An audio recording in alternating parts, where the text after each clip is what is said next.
രാജ്യം 78ാമത് സ്വാതന്ത്ര്യ ദിനാഘോഷ പരിപാടികളിലേക്ക് കടക്കുകയാണ്. എൻ്റെ അഭിപ്രായത്തെ നിഷേധിക്കുന്നതിനുള്ള നിങ്ങളുടെ അവകാശത്തെ എൻ്റെ ജീവൻ ബലി കൊടുത്തും ഞാൻ സംരക്ഷിക്കും എന്നതാണ് സ്വാതന്ത്ര്യത്തിൻ്റെ ഏറ്റവും വലിയ നിരീക്ഷണങ്ങളിൽ ഒന്ന്. ദീർഘകാലത്തെ കോളനി വാഴ്ചകൾക്ക് ശേഷം 1947 ഇന്ത്യ സ്വതന്ത്രയായതിനു ശേഷം കഴിഞ്ഞ 77 വർഷം ഇന്ത്യ ഒരു ജനാധിപത്യ രാഷ്ട്രമായി നിലകൊണ്ടിട്ടുണ്ട്.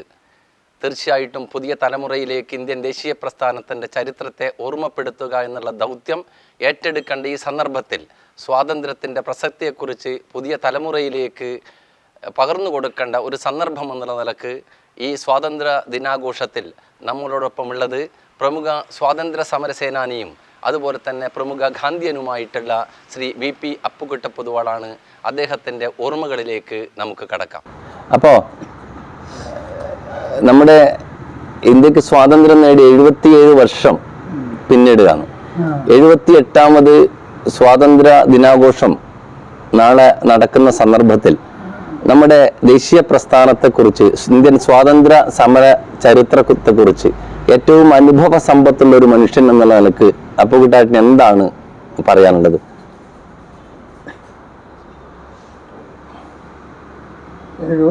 വർഷം കഴിഞ്ഞ 77 വർഷം ഒരു രാഷ്ട്രത്തിൻ്റെ ജീവിതത്തിലെ ഒരു വലിയ കാലഘട്ടം എന്ന് പറയാൻ വയ്യ.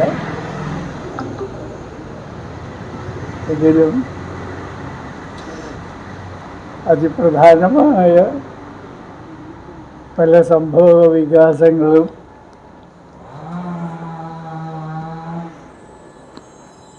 നടന്നിട്ടുണ്ട്. ഈ കാലഘട്ടത്തിൽ സ്വാതന്ത്ര്യ പ്രസ്ഥാനം തന്നെ ഒരു വ്യത്യസ്ത രീതിയിൽ ആയിരുന്നു. അപ്പോൾ ജനങ്ങളെ ഉണർത്തി അടിമത്തത്തിൽ, നീണ്ടകാലത്തെ അടിമത്തത്തിൽ കഴിഞ്ഞ വിദേശാധിപത്യത്തിൽ ജനങ്ങളുടെ എല്ലാം നഷ്ടപ്പെട്ട് അവർക്ക് അവരുടെ ആത്മാഭിമാനം, സ്വാശ്രയശീലം, പിന്നെ അവരുടെ തൊഴിൽ, അങ്ങനെ ഒന്നുമില്ലാത്ത ഒരു അതിദരിദ്രമായ ഒരവസ്ഥയിലായിരുന്നു. അപ്പം അതിനൊക്കെ ഗാന്ധിയുടെ നേതൃത്വത്തിൽ കുറേ ജനങ്ങളെ വിദ്യാഭ്യാസം ചെയ്യിക്കാൻ അതിൽ കൂടുതൽ പ്രാധാന്യം നൽകിയ അദ്ദേഹത്തിൻ്റെ പരിപാടിയിൽ അങ്ങനെ തൊഴിലില്ലായ്മയ്ക്ക് അദ്ദേഹം ചർക്ക ഒരു പരിഹാരമായി, ഒരു ചെറിയ പരിഹാരമായി കണ്ടെത്തി. അപ്പം അങ്ങനെ മറ്റു തൊഴിലുകളെ, വിദ്യാഭ്യാസം ഇല്ലാത്തവർക്ക് വിദ്യാഭ്യാസം, ഗ്രാമീണ ലെവലിലുള്ള വിദ്യാഭ്യാസത്തിനുള്ള, പിന്നെ ഇവിടുത്തെ സാമൂഹ്യമായ വേർതിരിവുകൾ, ജാതി വ്യവസ്ഥ, അതിൻ്റെ ധനിക ദരിദ്ര വ്യത്യാസങ്ങൾ, മതവ്യത്യാസങ്ങൾ, പല പല വ്യത്യസ്തതകളുള്ള ഒരു പ്രദേശം, ഒരു വലിയ മഹാരാജ്യം. അപ്പോൾ ഈ ജനങ്ങളെ ഉത്ബോധിപ്പിച്ച് ഇതിന് ഇവിടുത്തെ ജാതി വ്യവസ്ഥക്കെതിരെ അദ്ദേഹം കൂടുതൽ ആദ്യമായി ഒരു സമരം പ്രഖ്യാപിച്ചത് അയിത്ത നിർമ്മാർജ്ജനം 18-28 പരിപാടികൾ ഗാന്ധിജി ഇവിടെ നടപ്പിലാക്കാൻ ശ്രമിച്ചിട്ടുണ്ട്. അതിൽ ഏറ്റവും പ്രധാനപ്പെട്ടതാണ് അയിത്ത നിർമ്മാർജ്ജനം. ഈ അയിത്തം എന്നുള്ളത് വളരെ കാലമായി നൂറ്റാണ്ടുകളായി ഇവിടെ എത്തുന്ന ഒരു ഏറ്റവും ധാർമ്മികമായ ഒരു വ്യവസ്ഥിതിയാണ്. വലിയ യാഥാസ്ഥികന്മാരിൽ നിന്ന് എതിർപ്പ് നേരിടേണ്ടി വന്നു. ഒരു വലിയ പ്രസ്ഥാനമായ അദ്ദേഹം മുമ്പോട്ട് കൊണ്ടുവന്നു. ഈ ഹിന്ദു മത ഗ്രന്ഥത്തിലൊന്നും ഇതിന് യാതൊരു ന്യായീകരണവുമില്ല. ഇത് നിഷ്ഠുരമായ ഒരു മേൽക്കോയ്മ ഇവിടെ ജനങ്ങളുടെ അടിച്ച് ഏൽപ്പിച്ചതാണ്. ഗാന്ധിജി ചില സൂക്തങ്ങൾ ഉപനിഷത്തു നിന്നൊക്കെ ധരിച്ച് പയ്യന്നൂരിൽ വന്നപ്പോൾ തന്നെ ഇവിടെ വെച്ച് ഐക്യ നിർമ്മാർജ്ജനത്തിൻ്റെ ആ പരിപാടിയിൽ പിന്നെ അഖിലേന്ത്യാ ഹരിജൻ സേവാ സംഘത്തിന് ഫണ്ട് പിടിപ്പിക്കാൻ വേണ്ടിയുള്ള യാത്രയിലാണ് പയ്യന്നൂരിലെത്തിയത്. ഇവിടെയോ ആദ്യം പോയത് ഹരിജൻ പ്രവർത്തകനായ സ്വാമിയാനന്ദന്റെ ആശ്രമത്തിലാണ്. അപ്പോഴാണ് എനിക്കും അദ്ദേഹത്തെ കാണാനുള്ള ഒരു സന്ദർഭം കിട്ടിയത്. അപ്പോൾ അത് ഞാൻ വിസ്തരിക്കുന്നില്ല. ഞാൻ അന്ന് മിഷൻ സ്കൂളിലൊരു വിദ്യാർത്ഥിയായിരുന്നു. ഗാന്ധിജി വരുന്നുണ്ട്, ഇന്നത്തെ ആവശ്യം ഇതൊക്കെ ഗാന്ധിജിയെക്കുറിച്ചൊക്കെ മുമ്പേ മനസ്സിലാക്കാൻ കഴിഞ്ഞിട്ടുണ്ട്. അതുകൊണ്ട് ഗാന്ധിജിയെ കണ്ടേ തീരൂ. സ്കൂൾ ക്ലാസ് ഉണ്ട്. അവർ കർശനമായിരുന്നു അവിടുത്തെ നിയമങ്ങളൊക്കെ. Mission school. അപ്പോൾ അത് ഈ ദേശീയ പ്രസ്ഥാനത്തിന്റെ കേന്ദ്ര ബിന്ദു മഹാത്മജിയാണ് എന്നുള്ള കാര്യത്തിൽ ഒരു തർക്കമില്ല. പക്ഷേ ഇന്ത്യൻ ദേശീയ പ്രസ്ഥാനത്തിന് ഒരുപാട് ധാരകളുണ്ട്, ഒരുപാട് ധാരകളുണ്ട്.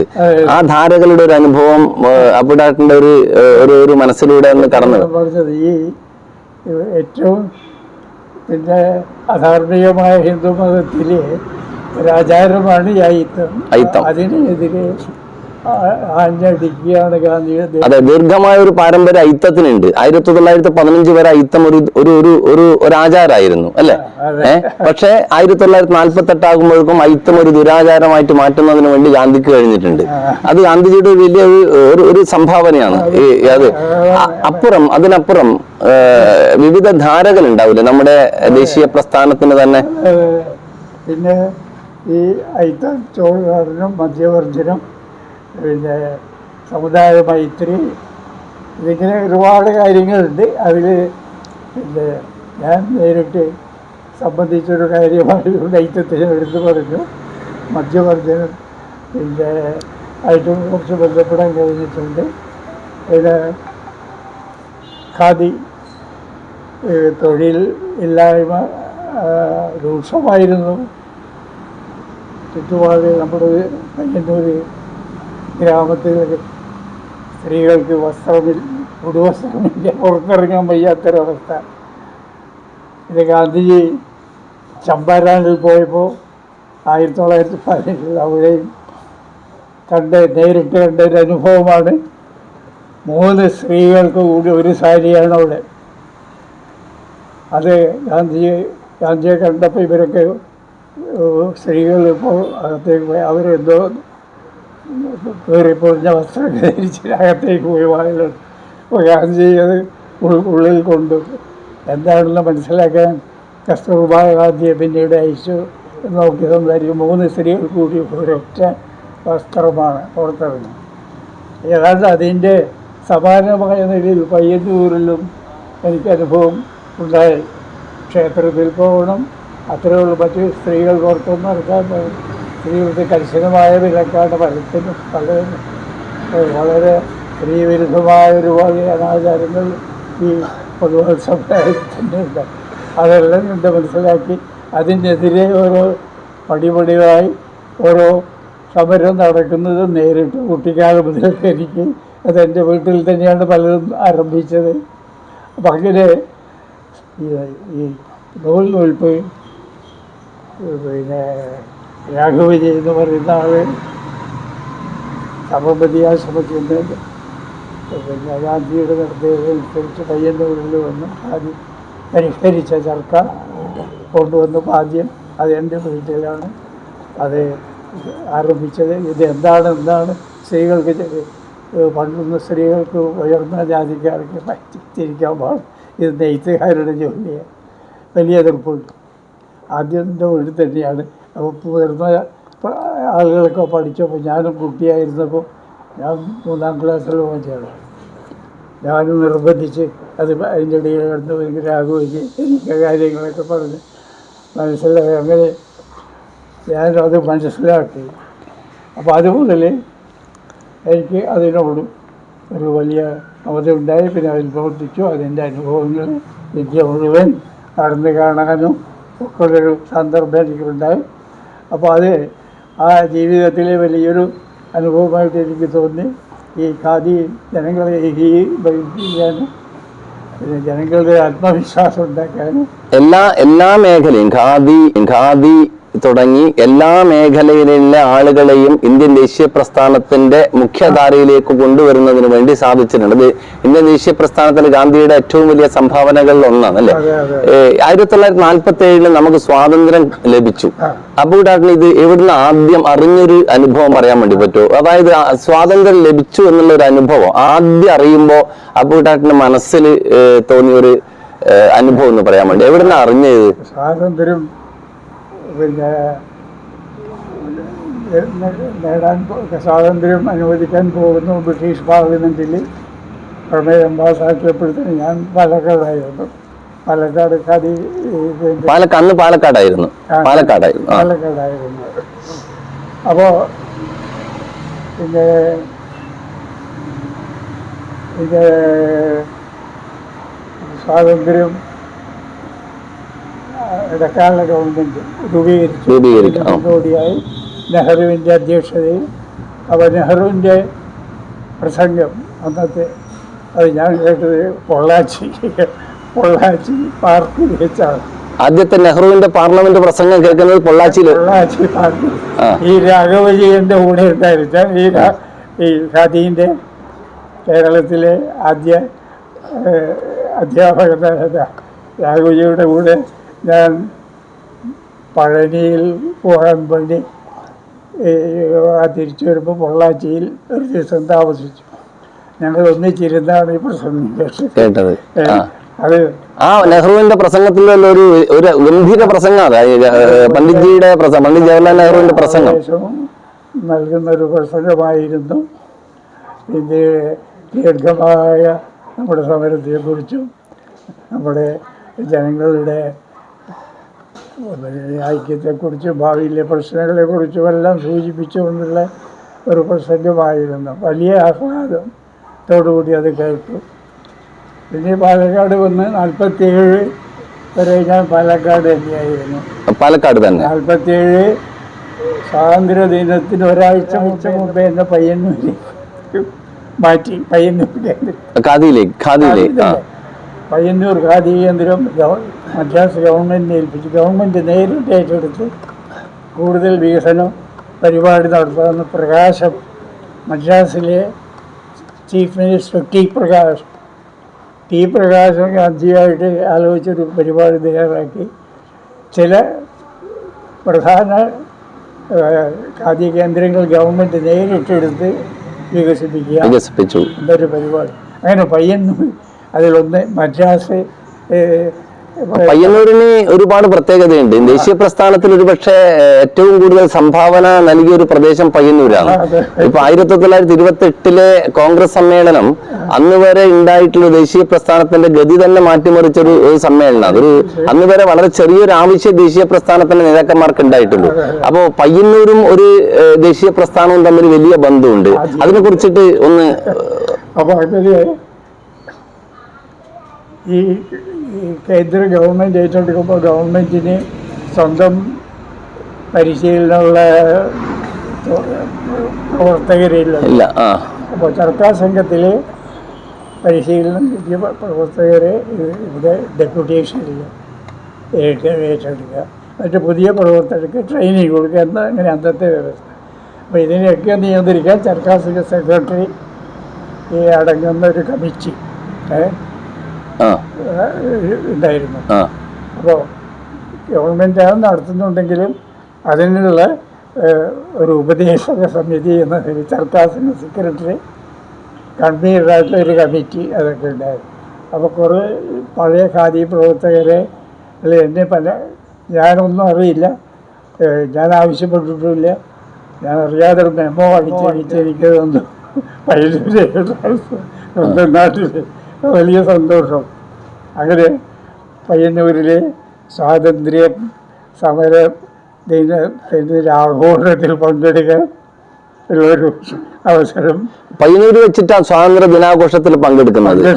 പയ്യന്നൂരിൽ വെച്ചിട്ട് ഈ പയ്യന്നൂരിന്റെ ദേശീയ പ്രസ്ഥാനത്തിലെ ഒരു കോൺട്രിബ്യൂഷൻ, അതായത് ഇപ്പൊ ഈ പറഞ്ഞ 1928 സമ്മേളനം, ഉപ്പ് സത്യാഗ്രഹം തുടങ്ങി വിവിധ രണ്ടാം ബർദോളി എന്നറിയപ്പെടുന്ന ഒരു പ്രദേശമാണല്ലോ പയ്യന്നൂര്. അപ്പൊ ആ രീതിയിൽ പയ്യന്നൂരിൻ ദേശീയ പ്രസ്ഥാനത്തിന് എങ്ങനെ അതിനെ കുറിച്ചിട്ട്? അതെ, ഈ എല്ലാ ഗാന്ധിയൻ പരിപാടികളിലും സജീവമായി പ്രവർത്തിക്കാനുള്ള പ്രവർത്തകർ പയ്യന്നൂരുണ്ടായിരുന്നു. പിന്നീട് പിൽക്കാലത്ത് പലരും പല രാഷ്ട്രീയ സ്വാതന്ത്ര്യം കിട്ടിയപ്പോൾ രാഷ്ട്രീയ പ്രസ്ഥാനങ്ങളൊക്കെ വേറെ അതൊക്കെ വേറെ. അന്ന് ഒരൊറ്റ സ്വാതന്ത്ര്യം എന്ന ഒരേ ഒരു ലക്ഷ്യത്തിൽ എല്ലാവരും യോജിച്ചുകൊണ്ട് പ്രവർത്തിച്ച ഒരു കാലഘട്ടമായിരുന്നു. അപ്പം അങ്ങനെ സ്വാതന്ത്ര്യം കിട്ടിയ ആ ദിവസം പയ്യന്നൂരിലെ ആഘോഷത്തിൽ പങ്കെടുക്കാൻ കഴിഞ്ഞു എന്നുള്ളത് എനിക്കൊരു വലിയ സന്തോഷമായി. സ്വാതന്ത്ര്യത്തിന് മുമ്പ് ആ ദാരിദ്ര്യമുള്ള കാലഘട്ടത്തിൽ 1943 ഒരു വെള്ളപ്പൊക്കം ഉണ്ടായി. പിന്നെ ഇവിടെ റെയിലൊക്കെ വലിച്ചു പോയ സംഭവം ഉണ്ടായി. പിന്നെ കോളറ വന്നു. പിന്നെ മറ്റുള്ള ദാരിദ്ര്യം പരിപാടിയൊക്കെ അതിലൊക്കെ പങ്കെടുക്കാൻ എനിക്ക് അവസരം ഉണ്ടായി. ഉളിയത്ത് കടവിൽ ഉപ്പ് സത്യാഗ്രഹ സമരം. ഉളിയത്ത് കടവ് 1930 തളപ്പജിയുടെ അതിൽ എൻ്റെ അമ്മാവന് ഒരു അംഗമായിരുന്നു. ആ നിലയ്ക്ക് എല്ലാ രാഷ്ട്രീയ പ്രവർത്തനവുമായി അടുത്ത് ബന്ധപ്പെടാൻ കുട്ടിക്കാലം മുതൽ സാധിച്ചിരുന്നു. അപ്പോൾ ഉപ്പ് സത്യാഗ്രഹ ജാഥ ഞാൻ കണ്ടു വഴിയിൽ നിന്ന്. കോഴിക്കോട് നിന്ന് ഇല്ല, അന്ന് കുട്ടിക്കാലം 30 ഉപ്പ് സത്യാഗ്രഹ അത് പയ്യന്നൂരിൽ നിന്ന് റെയിൽവേ സ്റ്റേഷനിലേക്ക് പോകുമ്പോൾ എൻ്റെ വീട്ടിൻ്റെ അടുത്തായിരുന്നു പഴയ തറവാട്. ഏതാണ്ട് കഷ്ടിച്ച് അരമയിലെ മറ്റു കുട്ടികളോട് കൂടി വന്ന് കണ്ട് അത്ഭുതമാണ് കണ്ടിച്ചൊരു ജനക്കൂട്ടം. അപ്പോൾ അതിൽ നിന്ന് ഒരു വലിയ ആവേശം പയ്യന്നൂരിൽ ഉപ്പ് സത്യാഗ്രഹ അത് വലിയ സ്വീകരണമാണ്. പെരുമ്പയിൽ നിന്ന് റെയിൽവേ സ്റ്റേഷനിലേക്ക് 2 മണിക്കൂർ നീണ്ടുപോയ യാത്ര എന്നാണ് പത്രത്തിൽ. അപ്പോൾ അതിൽ കൂടി തന്നെ പല കാര്യങ്ങളും സംശീകരിക്കാൻ കഴിഞ്ഞു. അപ്പോൾ ഈ അന്നത്തെ ആഘോഷം 47 ആഗസ്റ്റ് 15 ആഘോഷം വളരെ പരിമിതമായ നിലയിലായിരുന്നു. പിന്നെ കതിരപടിയോ മറ്റുള്ള ഒന്നും ഉണ്ടായിട്ടില്ല. കുറേ പായസദാനം കുറേ സ്ഥലങ്ങളിൽ. പിന്നെ പ്രവർത്തകരൊക്കെ ഒന്നിച്ചിരുന്ന് നൂൽക്ക് പ്രാർത്ഥിക്കുക. ഗാന്ധിജി ആവശ്യപ്പെട്ടത് സ്വാതന്ത്ര്യ ദിനാഘോഷമായിട്ട് ബന്ധപ്പെട്ടിട്ട് ഒന്നിച്ചു കൂടി ഉപവസിച്ചു നൂറ്റ്. ഈ ദേശീയ പ്രസ്ഥാനത്തിന്റെ ഒരു അനുഭവം അത് പുതിയ തലമുറ നിർബന്ധമായിട്ടും അറിഞ്ഞിരിക്കേണ്ട ഒരു വസ്തുതയാണ്. ഇന്ത്യയുടെ ദേശീയ പ്രസ്ഥാനത്തിൽ അത്രയും അനുഭവ സമ്പത്തുകളുണ്ട്, ഒരുപാട് പുതിയ തലമുറക്ക് അറിയാനുണ്ട്. അപ്പൊ ആ രീതിയിലുള്ള ചരിത്ര സ്മാരകങ്ങൾ നമുക്ക് വേണ്ട രീതിയിൽ ഇവിടെ നിലനിർത്തപ്പെടുന്നുണ്ടോ എന്നുള്ളതിനെ കുറിച്ചിട്ട്, അല്ലെങ്കിൽ അതിനെ കുറിച്ചിട്ട് അത് വേണ്ടതല്ലേ? വേണ്ടതാണ്. ഇതുവരെ അതിനുള്ള ശരിയായ ശ്രമം നടന്നിട്ടില്ല.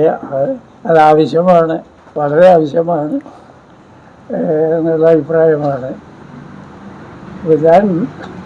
ഈ ഗാന്ധി മ്യൂസിയത്തില് ഗാന്ധി മ്യൂസിയം ഇല്ലേ, ഗാന്ധി മ്യൂസിയം, അവിടുത്തെ കാഴ്ചകളെ കുറിച്ചൊന്ന് പറയാൻ വേണ്ടി. അല്ല, ഡൽഹിയിലെ ഗാന്ധി മ്യൂസിയം. ഗാന്ധി മ്യൂസിയം നേരിട്ട് കണ്ടിട്ടില്ല. അതുപോലെ തിരുവനന്തപുരത്തൊന്നുണ്ട്, തമിഴ്നാട്ടിൽ മധുരയിലുണ്ട്. മധുരയിലും ഞാൻ കണ്ടിട്ടില്ല. അതിനെപ്പറ്റിയൊക്കെ പറഞ്ഞ് കേട്ടത്. പക്ഷെ ഇവിടുത്തെ ഗാന്ധി മ്യൂസിയത്തിൽ, ഇവിടുത്തെ സ്വാതന്ത്ര്യ സമര ചരിത്ര എല്ലാ മ്യൂസിയത്തിലും വേണ്ടത്ര ഒരു സന്ദർശകർ എത്തുന്നില്ല എന്നുള്ള വിമർശനം. അതെ, അവിടെ വേണ്ടത്ര അതിന്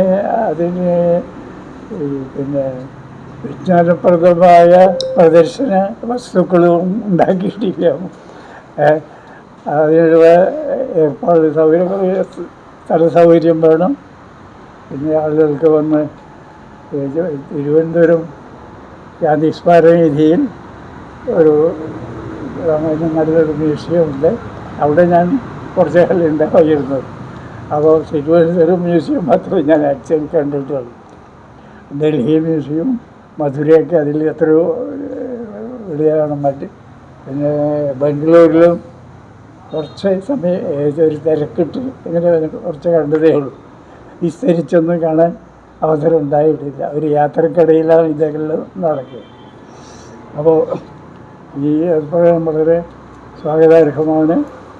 ഇപ്പോൾ ഇന്നത്തെ മ്യൂസിയത്തിൻ്റെ ഉള്ള പോരായ്മകൾ എന്തൊക്കെയാണെന്ന് മനസ്സിലാക്കി അതിനെ വിപുലപ്പെടുത്താനുള്ള ശ്രമങ്ങൾ ചെയ്യേണ്ടതാണ്, നടത്തണം. ജനങ്ങൾ എല്ലാം ധാരാളം അവിടുന്ന് ഇവിടുന്നൊക്കെ നമുക്ക് വസ്തുതകൾ ശേഖരിക്കാൻ സാധിക്കും. ഈ 1947 ഇന്ത്യ സ്വതന്ത്രമായി. അപ്പോൾ ഒരുപക്ഷെ എനിക്ക് തോന്നുന്നത് ഏറ്റവും കൂടുതൽ കാലം ബ്രിട്ടീഷ് കോളനി ഭരണകാലത്ത് ജീവിച്ചിരുന്ന വ്യക്തിയായിരിക്കും ഇന്ന് നിലനിൽക്കുന്ന അപ്പുകുട്ടേട്ടൻ. അപ്പോൾ എന്താണ് അടിമത്വം, പാരതന്ത്ര്യം എന്താണ് സ്വാതന്ത്ര്യം എന്നുള്ളതിനെ കുറിച്ച് വളരെ കൃത്യമായി ഒരു അനുഭവത്തിന്റെ വെളിച്ചത്തിൽ അപ്പുകുട്ടേട്ടന്റെ മനസ്സിലുണ്ട്. അപ്പൊ സ്വാതന്ത്ര്യത്തിനെ കുറിച്ച് ഏറ്റവും കൂടുതൽ പറയാൻ വേണ്ടി ഉള്ള ഒരു സ്വാതന്ത്ര്യ സമര സേനാനി എന്നുള്ള നിലക്ക് പുതിയ തലമുറയോട് സ്വാതന്ത്ര്യത്തിനെ കുറിച്ച് എന്താണ് പറയാനുള്ളത്? പുതിയ തലമുറയോട് ഈ അധികാര കൈമാറ്റം അന്ന് ഗാന്ധിജി എവിടെയായിരുന്നു എന്നത് എൻ്റെ ഓർമ്മയിൽ വരികയാണ്. 1947 ഓഗസ്റ്റ് 14 അർദ്ധരാത്രി ആണ് അധികാര കൈമാറ്റം ഉണ്ടായത്. പക്ഷെ അതിന് ഒരാഴ്ച മുമ്പേ ഗാന്ധിജി ഡൽഹി വിട്ട് കൽക്കട്ടയിലെത്തിയിരുന്നു. ഗാന്ധിജി നൗഖാലി ധാരാളം കൂട്ടക്കൊല നടന്ന വർഗീയ കൂട്ടക്കൊല നടന്ന നൗഖാലിയിലേക്ക് പോയി ശാന്തി സമാധാന പ്രവർത്തനത്തിന് വേണ്ടി പുറപ്പെട്ടതാണ്. അപ്പോൾ നെഹ്റുവും പട്ടേലും ആസാദും മുതലായ രാജേന്ദ്ര എല്ലാ നേതാക്കന്മാരും ഗാന്ധിയോട് പറഞ്ഞു അങ്ങയുടെ സാന്നിധ്യം അത്യാവശ്യമാണ് ഡൽഹിയിൽ, അങ്ങ് ഇത് കഴിഞ്ഞ് പോയാൽ പറയുന്നു. ഗാന്ധി സമ്മതിച്ചില്ല. ഇവരെല്ലാം തൻ്റെ അരുമശിഷ്യന്മാർ പറഞ്ഞു എൻ്റെ പിന്നെ ജോലി അവിടെയാണ് എൻ്റെ, അതുകൊണ്ട് ഇവിടെ നിങ്ങളൊക്കെ ചെയ്താൽ മതി എന്നും പറഞ്ഞ് അങ്ങനെ ഒരു യാതൊരു ദയാദാക്ഷ്യമില്ലാത്ത ഒരു വഴിയിലാണ് ഗാന്ധിജി അവരോട് യാത്ര പറഞ്ഞു പോയത്. അത് കഴിഞ്ഞ് ഗാന്ധിജി അന്ന് അവിടെ എന്ത് ചെയ്തു, കൽക്കട്ടയ്ക്ക് അടുത്ത ഒരു വില്ലേജാണ്, എനിക്ക് ആ പേര് കിട്ടുന്നില്ല, അവിടെയായിരുന്നു താമസിച്ചത്. ഒരു ചെറിയ മുസ്ലിംസ് ഈ നൗഖാലി യാത്ര മുഴുവൻ താമസിച്ച മുസ്ലിംസിൻ്റെ കൂടിയില്ല. പിന്നെ അവിടെയുള്ള സൗകര്യങ്ങൾ, ഹിന്ദു മഹാസഭയുടെ ഏറ്റവും വലിയ ആക്ഷേപം ഗാന്ധി മുസ്ലിങ്ങളുടെ കൂടെയാണ് എന്നുള്ളതാണ്. അത് ശരി. ഒരുപക്ഷെ ഗാന്ധി വധത്തിൽ പോലും എത്തിച്ച ഒരു സന്ദർഭം 1948 വരെയുള്ള ഘട്ടത്തിൽ ഹിന്ദു മഹാസഭയുടെ നേതാക്കന്മാർ പറയുന്നത് അത്തരമൊരു വിമർശനമാണല്ലോ ഗാന്ധിനെ കുറിച്ചിട്ട്. ഗാന്ധിജിയെ പറ്റി ധാരാളം വിമർശനങ്ങളുണ്ട്. നമുക്ക് എല്ലാം പ്രായോഗികമാണോ? പക്ഷെ ഇന്ത്യ കഴിഞ്ഞ 77 വർഷത്തെ സ്വാതന്ത്ര്യവുമായിട്ട് ബന്ധപ്പെട്ട് ഇന്ത്യ ഒരുപക്ഷെ ഇന്ത്യ ആയിരിക്കും ലോകത്തിലെ ഏറ്റവും വലിയ ഒരു ജനാധിപത്യ രാഷ്ട്രം എന്ന് നമുക്ക് പറയാൻ വേണ്ടി പറ്റുന്ന ഒരു രാഷ്ട്രം. സ്വാതന്ത്ര്യം ഏറ്റവും കൂടുതൽ അനുഭവിച്ച ജനങ്ങള് ഒരു 1947 അതെന്തുകൊണ്ടാണ് ഈ സമൂഹത്തിൽ ഈ സ്വാതന്ത്ര്യം ഇത്രത്തോളം നീണ്ടു നിൽക്കുന്ന, അല്ലെങ്കിൽ സ്വാതന്ത്ര്യത്തിന് ഭീഷണി എന്തെങ്കിലും കാണുന്നുണ്ടോ? ഭീഷണിയുണ്ട്. എല്ലാ രാജ്യങ്ങൾക്കും സ്വാതന്ത്ര്യത്തിന് ഭീഷണി. കാരണം ഈ ലോകം ആയുധ സന്നാഹം ഒരു ഭാഗത്ത് നടക്കുന്നുണ്ട്, ഈ എല്ലാത്തിൻ്റെയും പിന്നിൽ. അപ്പോൾ രണ്ട് ചേരിയായിട്ട് അതെ, ഇന്ത്യൻ സ്വാതന്ത്ര്യത്തിന് ഒരുപാട് വർഗീയത പോലുള്ള വിഷയങ്ങൾ ഇന്ത്യയിൽ കടന്നു വരുന്ന ഒരു സന്ദർഭം കൂടിയാണ്. കാരണം 1947 ഇന്ത്യയും പാകിസ്ഥാനും രണ്ട് രാജ്യങ്ങളും സ്വതന്ത്രമായില്ലേ. പക്ഷെ പാകിസ്ഥാനിൽ വെടിയൊച്ച നിലക്കാത്ത ഒരു രാത്രിയും അതെ പാകിസ്ഥാൻ ഉണ്ടായിട്ടില്ല. അവിടെയും ഒരു ജനാധിപത്യം പേരിന് മാത്രമാണ്. സിലോണിൽ അവിടെ അങ്ങനെ, പിന്നീട് ബർമ, മ്യാൻമാർ, അവിടെയും ജനാധിപത്യമൊന്നുമില്ല, പട്ടാള ഭരണമാണ്. ബംഗ്ലാദേശിൽ അവിടെയും തകലാറും. അങ്ങനെ നോക്കിയാൽ ഇന്ത്യ അതിൽ നിന്നെല്ലാം വ്യത്യസ്തമായ നിലയിൽ ജനാധിപത്യത്തെ ഇന്ത്യക്ക് ചേർന്ന നിലയിൽ, അല്ലെങ്കിൽ ഇന്ത്യക്ക് സാധ്യമായ നിലയിൽ നിലനിർത്താൻ സാധിച്ചു എന്നത് ഇന്ത്യയുടെ ഒരു പ്രത്യേക ഒരു ശക്തിയാണ്. ഗാന്ധിജിയിൽ നിന്ന് നേടിയെടുത്ത ഒരു ധൈര്യം ജനങ്ങളിൽ ഈ സ്വാതന്ത്ര്യം സംരക്ഷിക്കുന്നതിന് വേണ്ടി, സംരക്ഷിച്ചു നിർത്തുന്നതിന് പുതിയ തലമുറയോട് നമുക്ക് ഒരു സ്വാതന്ത്ര്യ സമര സേനാനി എന്നുള്ള നിലക്ക് പുതിയ തലമുറയ്ക്ക് കൊടുക്കാൻ വേണ്ടി പറ്റുന്ന സന്ദേശം എന്താണ്? പുതിയ തലമുറയ്ക്ക് സ്വാതന്ത്ര്യത്തെ പറ്റി, അതിൻ്റെ നമ്മൾ അനുഭവിച്ച യാതനകളെ പറ്റിയും നമ്മുടെ നീണ്ടകാലത്തെ അടിമത്തത്തെ പറ്റിയൊക്കെ പറഞ്ഞ് മനസ്സിലാക്കിക്കണം. എന്നാൽ മാത്രമേ സ്വാതന്ത്ര്യം എന്താണെന്ന് അറിയൂ, എന്താണ് സ്വാതന്ത്ര്യമെന്ന് അവർക്ക് മനസ്സിലാക്കാൻ കഴിയുമോ. അപ്പം അങ്ങനെ അതൊക്കെ ചെയ്ത് അതോടുകൂടി ഈ വിദ്യാഭ്യാസം, ജനാധിപത്യം, മറ്റുള്ള പലതരത്തിലുള്ള ആധിപത്യങ്ങൾ ലോകത്തിലുണ്ട്. അതിലേറ്റവും മികച്ചത് ഇതാണ്. ഇന്ത്യക്ക് രാജ്യം എല്ലാവരും നേതാക്കന്മാരെല്ലാവരും കൂടി തീരുമാനിച്ച്, അതുകൊണ്ടാണ് നമുക്ക് 77 കൊല്ലം അത് നിലനിർത്താൻ കഴിഞ്ഞത്. ഇനിയും നിലനിൽക്കും, സംശയമില്ല എനിക്ക്. ഭാവി തലമുറ ഉത്ബുദ്ധമാണ് എങ്കിലും അവർക്ക് വേണ്ടത്ര ഈ സ്വാതന്ത്ര്യ പ്രസ്ഥാനത്തെക്കുറിച്ച്, സ്വാതന്ത്ര്യത്തിൻ്റെ ഭാവിയെക്കുറിച്ചുള്ള വിദ്യാഭ്യാസം ലഭിക്കുന്നില്ല ഒരു പരാതി എനിക്കുണ്ട്. അപ്പോഴെങ്കിലും ജനാധിപത്യത്തെ പെട്ടെന്ന് എടുത്തു മറിക്കാൻ ഇന്ത്യയിൽ ആർക്കും സാധിക്കുന്ന എനിക്ക് അഭിപ്രായം. ഇത്ര ഇന്ത്യയുടെ ഏറ്റവും വലിയ ശക്തി എന്ന് പറയുന്നത് ഈ സ്വാതന്ത്ര്യം പോലും ഇത്രത്തോളം ദീർഘിച്ച് നിർത്തുന്നതിന് വേണ്ടി സാധിച്ച ഇന്ത്യക്ക് ലഭിച്ചൊരു മതേതര സങ്കല്പം, അല്ലെ മതേതര സമൂഹം എന്ന് പറയലുണ്ട്. അതായത് വിവിധ മതങ്ങള്, വിവിധ ജാതികള്, അവരൊക്കെ ഒരു ഇന്ത്യൻ ദേശീയതക്ക് അതിലെ കീഴില് അണിനിരക്കാൻ വേണ്ടി കഴിഞ്ഞു. അപ്പൊ മതേതര സമൂഹമാണ് ഇന്ത്യയുടെ ഏറ്റവും വലിയ ശക്തി എന്നുള്ളതാണ്. അതിനെക്കുറിച്ച് ഗാന്ധിജി പ്രധാനമായി ഈ ഹിന്ദു വർഗീയവാദികളെ നേരിടാൻ ഉപനിഷത്തൊക്കെയാണ് ഉദ്ധരിച്ചിരുന്നത്. ഈശാവാസ്യമിതം സർവം യത്കിഞ്ച ജഗത്യാം ജഗത്. ഈ എല്ലാത്തിലും, എല്ലാ ജീവജാലങ്ങളിലും ഒരു ഈശ്വര ചൈതന്യം ആണ് നിലകൊള്ളുന്നത്, എല്ലാത്തിനെയും നിലനിർത്തുന്നത്. ഈശം എന്നുള്ള വാക്കാണ് ഉപയോഗിച്ചത്. അതൊരു ബഹുസ്വരതയുടെ വക്താവാണ് ഗാന്ധി, എല്ലാത്തിനെയും സകല ജീവജാലങ്ങളിൽ. അതുകൊണ്ട് ജീവിതമാണ് ഈ എല്ലാ ജീവജാലങ്ങളോടുമുള്ള നമ്മുടെ കടമ നിർവഹിച്ച് വേണം നാം ആഹാരം കഴിക്കാൻ. എല്ലാത്തിനും ഇവിടെ ജീവിക്കാനുള്ള അവകാശമുണ്ട്. അപ്പോൾ അത് എല്ലാ ജീവജാലങ്ങൾക്കും ഒരേ ചൈതന്യമാണ്, അതേ ഒരേ ശക്തിയാണ്. അതിനെല്ലാം പിൻബലം നാമും അതിൽപ്പെട്ടതാണ്. നമുക്ക് പ്രത്യേക യാതൊന്നുമില്ല, സ്വന്തമായി മനുഷ്യർ യാതൊന്നുമില്ല. മറ്റ് ജീവജാലങ്ങളോട് ചേർന്ന് ജീവിക്കാൻ പറ്റണം. അത് ഉയർന്ന ഒരു ചിന്തയാണ്. പക്ഷെ സാധാരണ മനുഷ്യന് പക്ഷെന്തത് വളരെ കാലം നമ്മൾ ഉച്ചനീചത്വത്തിൽ വളർന്ന് വർഗീയതയിൽ വിഭാഗീയതയ്ക്ക് വളർന്നു നിന്ന കുട്ടികൾക്ക് ഈ ആശയം ഉൾക്കൊള്ളാൻ പ്രയാസമുണ്ടെങ്കിലും നമ്മുടെ ഉയർന്ന ആശയം ഇതാണ്. ഇപ്പോൾ സയൻസ് തന്നെ പറയുന്നുണ്ട്, ഐൻസ്റ്റൈൻ തന്നെ പറയുന്നുണ്ട്, ഈ കാണുന്ന പ്രപഞ്ചം ഒന്നും യഥാർത്ഥത്തിൽ പ്രപഞ്ചം അല്ലേ അല്ല, എല്ലാം കൂടി ഉള്ളത് ഉള്ളി എനർജി, എവരിതിങ് ഈസ് എനർജി. അതിൻ്റെ വ്യത്യസ്ത രൂപമാണ് ഈ എനർജിയുടെ. അതെപ്പോഴും ചലിച്ചുകൊണ്ടിരിക്കുന്നതാണ്. ഇപ്പോൾ ഒരു അണുവെടുത്ത് പരിശോധിച്ചാൽ അതിൽ എപ്പോഴും ചലനമാണ് അതിൻ്റെ പ്രവർത്തനം.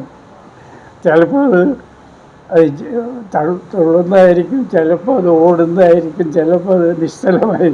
അതിൻ്റെ ഉള്ളിൽ എപ്പോഴും ഒരു ചലനാത്മകമായിരിക്കണം പ്രവർത്തനം നടന്നുകൊണ്ടിരിക്കുകയാണ്. അത് തന്നെ ഈ ലോകം മുഴുവനും നക്ഷത്ര ചന്ദ്രത എല്ലാം ചലിച്ചുകൊണ്ടിരിക്കുകയാണ്. അപ്പോൾ ആ ഒരു സിദ്ധാന്തത്തിൽ നമ്മൾ പിന്നെ ഈ മനുഷ്യരിലെ വ്യത്യസ്തകളായി കാണാൻ പാടില്ല എന്ന് ഐൻസ്റ്റീനും ഗാന്ധി ഏറ്റവും ബഹുമാനിക്കുന്ന ഒരു വ്യക്തിയായിരുന്നു, വലിയ ശാസ്ത്രജ്ഞനായിട്ട് പോലും. ഇങ്ങനെ ഒരു മനുഷ്യൻ ജീവിച്ചിരുന്നോ ഭാവിയുള്ള വിശ്വസിക്കില്ല എന്നൊക്കെ പറഞ്ഞൊരു മനുഷ്യനാണ്, ശുദ്ധാത്മാവാണ് അദ്ദേഹം. അപ്പോൾ അങ്ങനെയുണ്ടെങ്കിൽ ഭാവി തലമുറയ്ക്ക് സയൻസ്, ഇന്നത്തെ സയൻസിൻ്റെ പുരോഗതി വലിയൊരു വഴികാട്ടിയായിരിക്കും. ഈ മനുഷ്യനിലെ സ്പർദ്ധ, വ്യത്യസ്ത ജാതി, മറ്റു മത വിശേഷങ്ങൾ. വിനോബാജി അവസാന കാലത്ത് പറഞ്ഞിരിക്കുന്നു, മതവും പിന്നെ രാഷ്ട്രീയവും അദ്ദേഹം പറഞ്ഞത്. ഇന്നത്തെ ഈ രാഷ്ട്രീയ സ്പർദ്ധകളും എല്ലാം വെച്ചു രാഷ്ട്രീയവും മതവും കാലഹരണം വന്നുപോയ കാര്യങ്ങളാണ്. ഇന്ന് നമ്മൾ വഴികാട്ടേണ്ടത് പിന്നെ സ്പിരിച്വാലിറ്റി, മതത്തിന് പകരം സ്പിരിച്വാലിറ്റി, പിന്നെ ആൻഡ് സയൻസ്. സ്പിരിച്വാലിറ്റി ഈ ആധ്യാത്മിക വീക്ഷണം, ഈ ഉയർന്ന ആധ്യാത്മിക വീക്ഷണവും ശാസ്ത്ര അടിസ്ഥാനം, ഇത് രണ്ടുമാണ് ഭാവിയിൽ നോക്കി പിന്നെ അംഗീകരിക്കാനുള്ള ഒരു മീറ്റിങ്ങിൽ പറഞ്ഞത്. അപ്പോൾ ഈ രീതിയിലാണ് നമ്മൾ പോകേണ്ടത്. മത വർഗ ജാതി രാഷ്ട്രീയമൊക്കെ ഇന്ന് തല ഉയർത്തുന്നുണ്ട്. അത് ഇന്ത്യക്ക് ഭൂഷണമല്ല. ഇതിനൊക്കെ അതീതമായ ഒരു വിദ്യാഭ്യാസം ഭാവി തലമുറയ്ക്ക് നൽകണം, യാതൊരു സംശയവുമില്ല. അവർ ശാസ്ത്രീയ വീക്ഷണത്തോടുകൂടി